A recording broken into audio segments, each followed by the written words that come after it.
Okay, boys and girls, this is the LS3 Connect and Cruise install on the 87 SS Monte Carlo.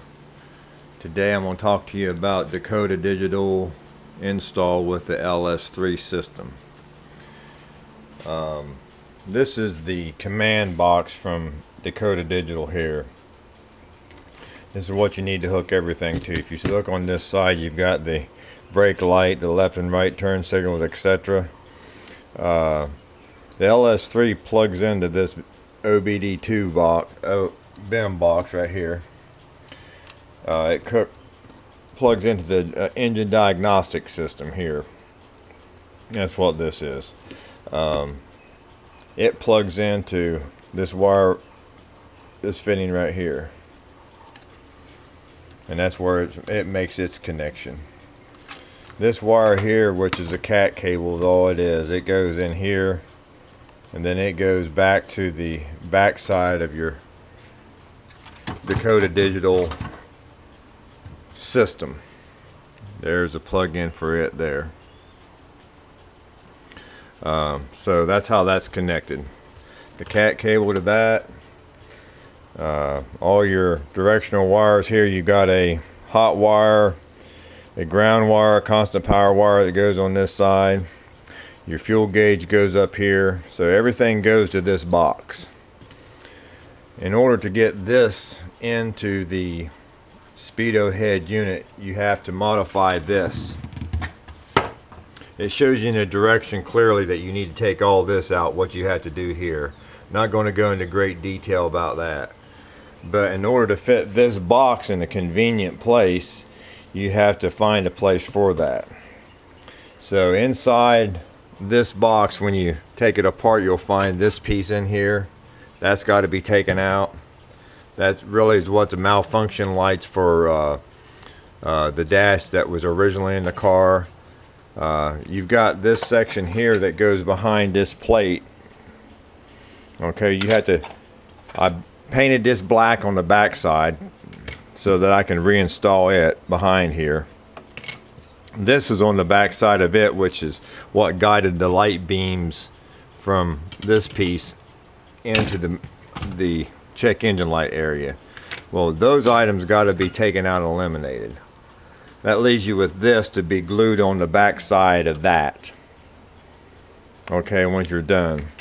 If you carve this out here like so, this is where your cable comes through for your right side mirror. But if you carve this out like so, you'll be able to get this in here once you wire it. Okay, so hopefully that's not too quick for you. You've got this piece here. So what you do is you carve that out like it is there. You put this piece in here like this.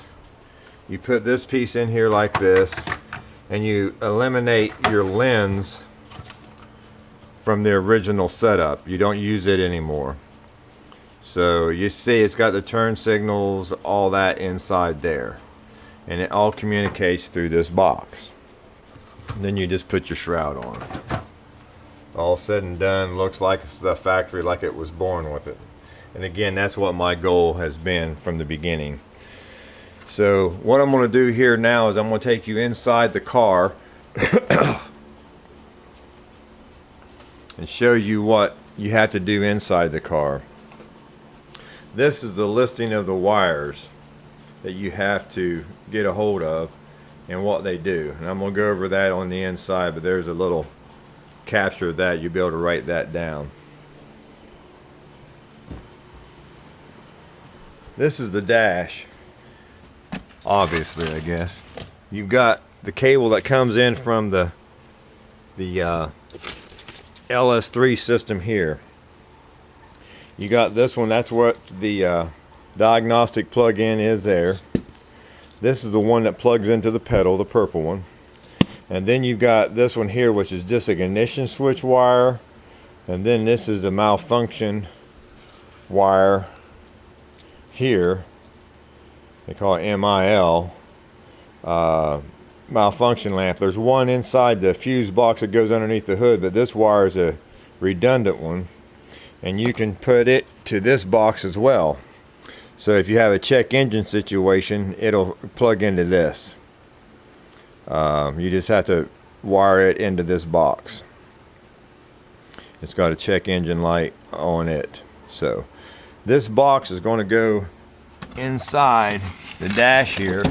You got to put that housing inside, but here's the wires that you have to scab out.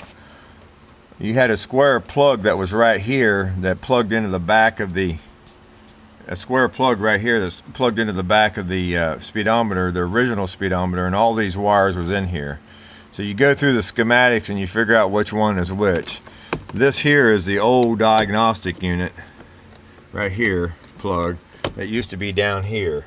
I just run those wires up there and plugged it up and got it out of the way. The rest of the wires that belong to that plug-in are all tucked up underneath here. So I had to take the dash loose to get all this out.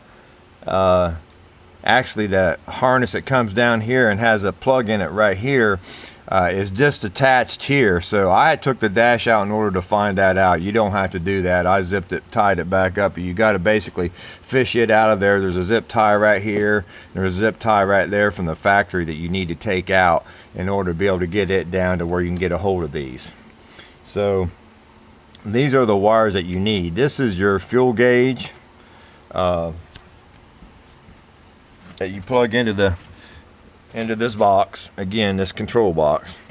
That's your fuel gauge. You've got your right and left turn signal. There's a light blue turn signal. That's your left, and your right is your dark blue. So that takes care of those. You've got a ground obviously here. Then you've got the orange. This is just the accessory wire. This is the same thing. It does your cigarette lighter, all that. There's a plug-in for that on there. You've got a gray, which is your dimmer whenever you have your bright lights and low lights. That's your dimmer switch there. And then the tan and white is a parking brake. This one right here. This one is the one when you put your emergency brake on, it lights up the dash, so you need that. And and your high beam, which is the light green. So when you put your high beams on, there's a light green. So I just took all these wires off. I soldered the ends so that I can get good connections on these screws.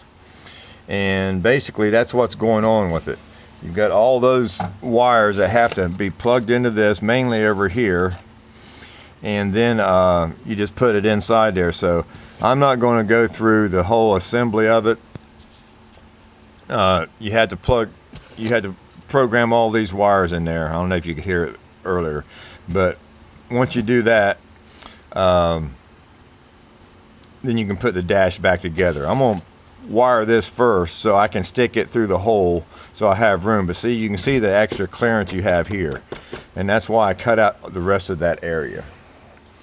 I hope that gives you what you need as far as that is concerned. This is what I've come up with as far as the computer mounting of the ECU. I had to modify that kick panel. That's going to go in right there like this. Okay, I haven't hard mounted it yet because ain't no sense in doing it twice. This is the wiring harness from the transmission. It goes back out and plugs into the fuse box. That's the computer for it right there for the transmission. This is this stereo stuff here. And then this is the stuff that has to run over here to the pedal to make that work. Your brake light, and it has a redundant speed out switch here, and it has a RPM for attack, and it has an engine oil pressure, which you don't need because it's already in the main service. That's for if you only using one of their transmissions. But hopefully that gives you everything you need. Again, I appreciate everybody taking the time to view what's going on. Appreciate your likes and your subscription. You can always get me email as lacyc7456@gmail.com. And again, there'll be another update after this on cooling. I did some pretty extensive cooling on this, and I've put in a separate cooler here to do just a transmission, and I'm going to take everything else away from the cooling, but I'll give you an update on that later. Again, thank you.